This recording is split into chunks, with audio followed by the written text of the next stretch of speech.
Welcome to the podcast where markets meet perspective. I'm Manuela, your host. Together with my father, who shares his analytical market insights, we break down commodities, equities, geopolitics, and market sentiment.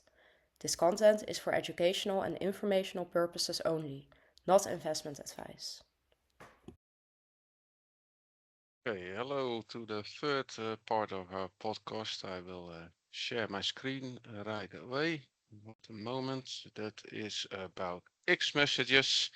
Yeah, you see something, the article I wrote last week. It's about copper investments. I will do a summer series, so please have a look into that. This is my website, so you can have a look at that. This is another article that comes out this week, so you can also see it online here. We start with gold versus Fed. Lucas retweeted rumors about Warsh nomination. Warsh is the Fed chairman. Nomination as the hawk triggered the initial gold sell-off.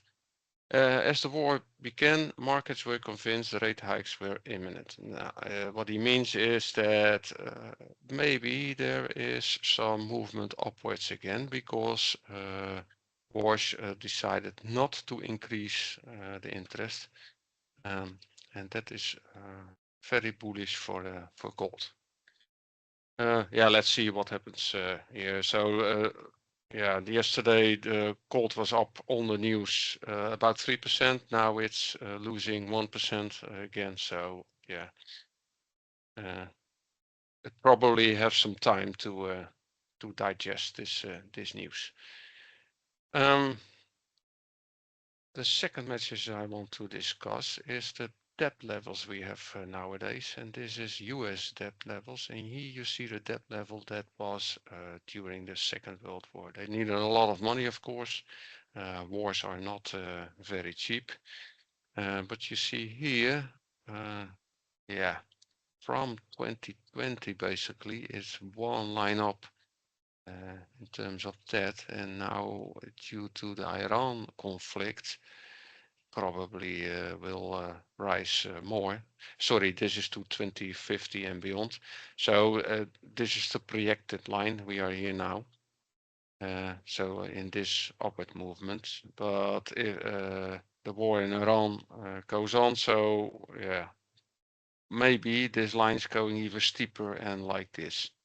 So yeah, I hear and I read a lot of stories that it's not they're not coming out of this debt anymore. It's piling up on each other, and they will not get control of it. So maybe it's something to take into account in your investments. Then another message, and this is also refined products and or even crude could be crude related. But mostly refined products and chemical commodities. The water level in the Rhine is very low, and that is even so low that the most of the ships can't pass anymore with their loads. And you see, this is shipping cargo from Rotterdam to German cities, and it's already shooting up, as you can see. So it's euro per ton. Yeah. And there are not signs that the weather is turning, so we get some more rain because we need more rain in the Rhine area to get a higher level of the river, of course. And that is not what we see now. The Danube is maybe some others. We have some heavy rains there, but not in the Rhine area. Okay, not enough copper. I retweeted on the message from mining.com. The world's largest copper producer is guiding for almost 30% less copper in 2026 than is mined in 2015. 30%, they say. That's a lot. So that is Codelco. That's a state-owned company in Chile. Says that, and here you see some projections. I don't know what APS and NZE are, but primary supply requirements. And this is the expected mine expectation. So you see it dropping instead of staying flat or even rising.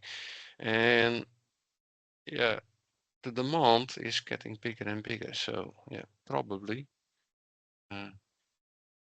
copper is a good investment. And that is why we write a series on this. Here you see another, this is the second part. It's copper investments in Spain and Portugal. So yeah, I would advise investors to read it, and then you can make up your own mind, of course. It's US oil inventories, but basically all Western oil inventories dropping down, even the Chinese oil inventories dropping down. But you see quite a huge drop and a steep drop here, and it's not the end of that. Then you see here a picture of the conflict of the Strait of Hormuz, of course. That is, here you have a lot of oil fields and they have to get the oil out, but also Saudi Arabia is able to pump it via this route and then sail it away via this route to China. But here are the Houthis in Yemen and they are blocking the strait of Bab el-Mandab. And they blocking it to shoot down ships, of course. They threatening it. Don't know if they hit already. I believe I read 1 or 2 ships that being hit by the Houthis.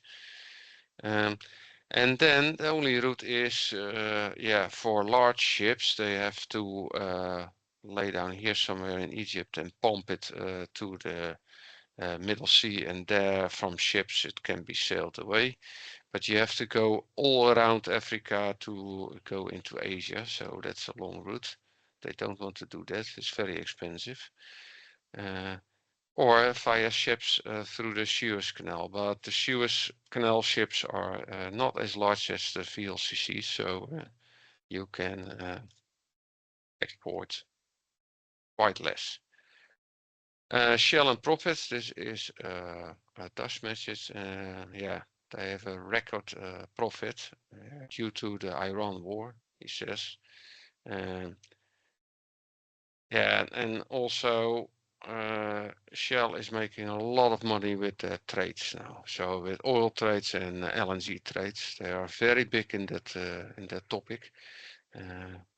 So they're making huge gains. Crude comeback. This is a message of Eric, and what he said: we think the strength in refined products will eventually be transferred into the crude market once China fully returns back to the market. So what he means by that, China dropped 50 million barrels a day out of they pulling that out of their inventories, and they only for a couple of weeks, I believe, they only get out of the market 5 about now. So they still eating their inventory, is what I understood. But that will also come to an end, of course, sometime. They can go quite extensively, so maybe another 4 or 5 months is not a problem for them. But at some time you have to supply the oil. That's it. It is basically one-on-one economics. SPR, so that is the reserves for oil are drawn down completely. I don't know if it's going to draw down completely, but it's close to that. Whether this is 300 or 250 million barrels, it's not far away from current level. So what he means with that, you have to refill on some part. And if the oil on the market is getting down, the ships are getting bombed, yeah, prices will shoot up. And that is also what I expect. Here you see a nice graph. Jack retweeted that, and here you see basically all the stuff, or not all the stuff, but basically the main products that are coming out of oil. people who don't know that, sorry, yeah, it would be quite interesting to get some knowledge about that, because people voicing that the world can do without oil and without gas, but it is totally bollocks. You can't do without. Not in the near future, not in 50 years, and maybe even not in 100 years. You see all the products that are being produced, and it's in clothing, it's in pharmaceuticals, it's in air and space, it's in electronics, it's in building materials. Yeah, in short, it's everywhere. So if we want to do without all, good luck, I would say. We probably go to back to the Stone Age then. But that is my take on it, and that is why we also invest in oil, in energy. It's needed. How you think about it, it's yeah, it's basically not important. The world needs it. Okay, that was it for the Xmessages. I hope you enjoyed it, and I hope next week my daughter also will be present again. Okay, thank you. Bye. If you're finding this video helpful, please consider liking the video and subscribing to our channel. Your support helps the channel grow and allows us to continue creating valuable content. Thank you for watching. Thanks for watching. If you want deeper market insights, model portfolios, and high-quality research, make sure to visit the InvestorAssistancePro.com website and subscribe to our paid services. We should remind you that we do not provide investment advice in all our services. For free tools, tips, and educational content, check out beleggershulp.nl. If you found this video valuable, please hit the like button, subscribe to the channel, and turn on notifications so you never miss an update. See you in the next video.